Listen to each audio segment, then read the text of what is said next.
The end of Destiny, and I'm not surprised. That's what the video is going to be called. Um, I did record this. I'm going to try to make it a little bit quicker.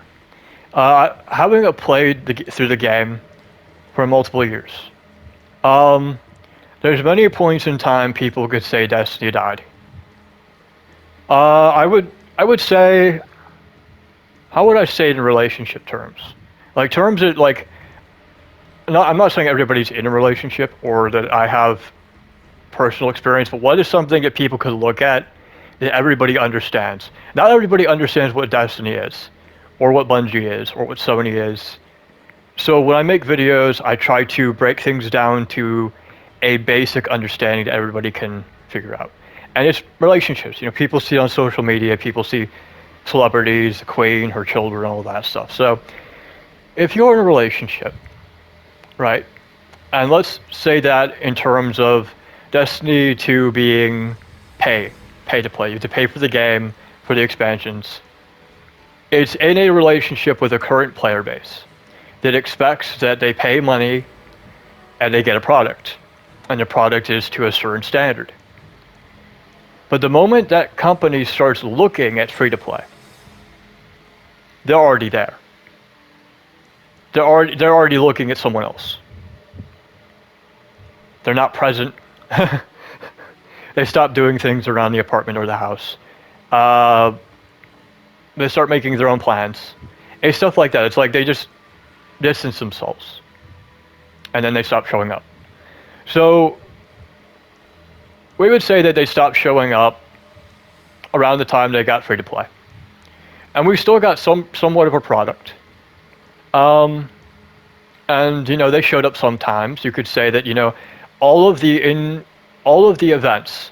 So let's say some games would have like, what's it called? Valentine's Day events or Christmas events, and they would call it a Valentine's Day or Christmas event. And that's just it. It's like just like a nod to the event. Maybe they'd have a cosmetic for free or for sale. You know, like if Starbucks has a Christmas event, they're not gonna try to tie it to some sort of in-universe like greater lore for Starbucks. It's an event to make more money off people, and they try to make a good product that's sort of seasonal, right? But they're not getting L. Ron Hubbard to write the lore for their Starbucks event for Christmas. But with Destiny 2 is different.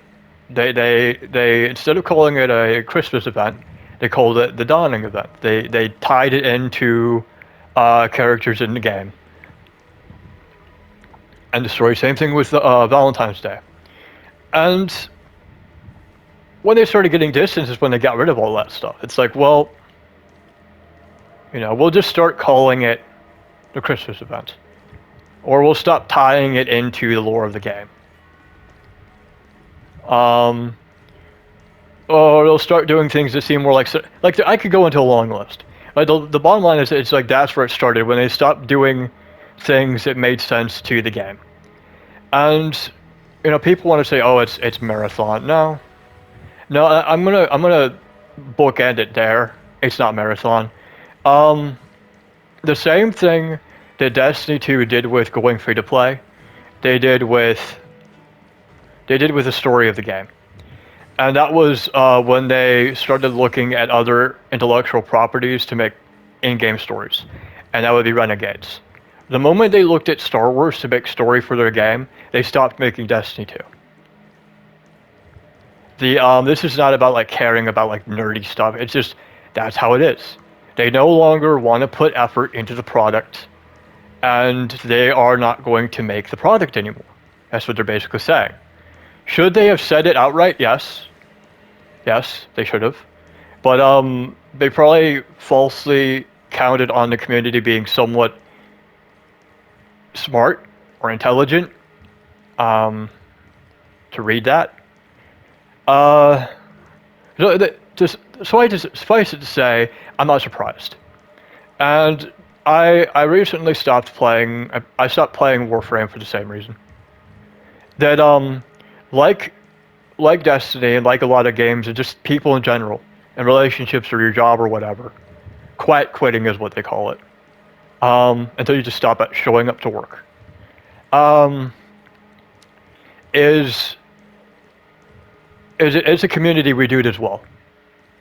And every time you come back to a game, you notice more and more problems. I did that with Warframe. I stopped playing with my friends who played it. I stopped putting all my free time into it. And when I did put all my free time into it, I just wasn't happy about it. And the moment that Warframe developers started saying like, "Hey, we're gonna start making Soulframe," they stopped making Warframe. If Warframe dies in the next 2 to 3 years, I'm not surprised.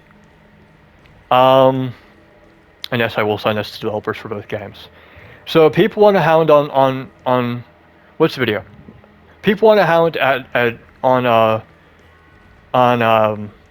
Warframe for Soulframe and Marathon killing Destiny. That's bullshit. The people that are angry about the death of Destiny are people who did not pull out. The people who pulled out, like Dado and the rest of them, good on them. They saw which way the waters were going and they got out whether they still had a shirt on their back. People like Swetsicle, who made excuses for basically fraud, not basically fraud, for fraud, stayed. They're the captain that went down with the Titanic. So, people who are boring, vapid people, who have no personality, who are people who are known in their circles just for playing Destiny or Warframe. Right? And I'm going to say something to end the video. We, as content creators, are not here as a social justice platform. We are not here to deplatform other content creators. If you want to watch Swetsicle, go ahead. We are here to be monkeys. We are fish. We are creatures in an exhibit. Our viewers are aliens, and for a short time, they beam us up into their TVs or their computers or their phones to laugh at us, to call us names, to call us entitled. Sometimes we make them happy, sometimes we make them cry. That's what we're here for. And then when they're done with us, they beam us back down to our little planet and don't think about us anymore. And maybe they come back to our content. Maybe they don't. We are not there to tell them who to watch. We are not there to tell them to get vaccinated. We are not there to tell them that they should follow BLM or trans rights, or they're bad if they don't give to Project Trevor. Or, they should vote Democrat, or Trump's bad, or vice versa. We're not here for that. In America, in Europe, we are very lucky. I'm gonna try to end it soon. An analogy I said in my other recording that I had to delete was try explaining what you do. If you're a content creator, try explaining what you do to someone in Africa. Someone with multiple kids, whose stomachs are bulging, malnourished. That you sit in front of a screen for money, and you tell people how to live their lives, and you get paid to do that. They would look at you like you had 3 heads and 4 eyes.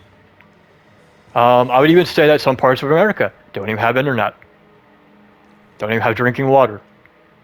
We are very privileged to be able to do this. And even living in America, it's very hard to feel bad for people who are homeless in America. I'm just going to say that. There are a lot of places that will help you. There are a lot of handouts that you can get, especially if you're black. I'm just going to say it. If you're black and Hispanic, there's a lot of people who will help you out. For the Hispanics, you have the Catholic Church. For the black people, you have everyone else.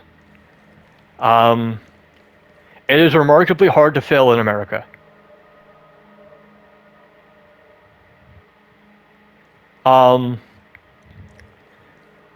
So to act like we are these arbiters for wisdom, you don't have to wake up at the crack of dawn. You're not in Asia somewhere breaking your back in a rice field while you have to worry about your daughters selling themselves. You don't have to worry about that. You can eat yourself fat. Right? So before you put that Pringle in your mouth,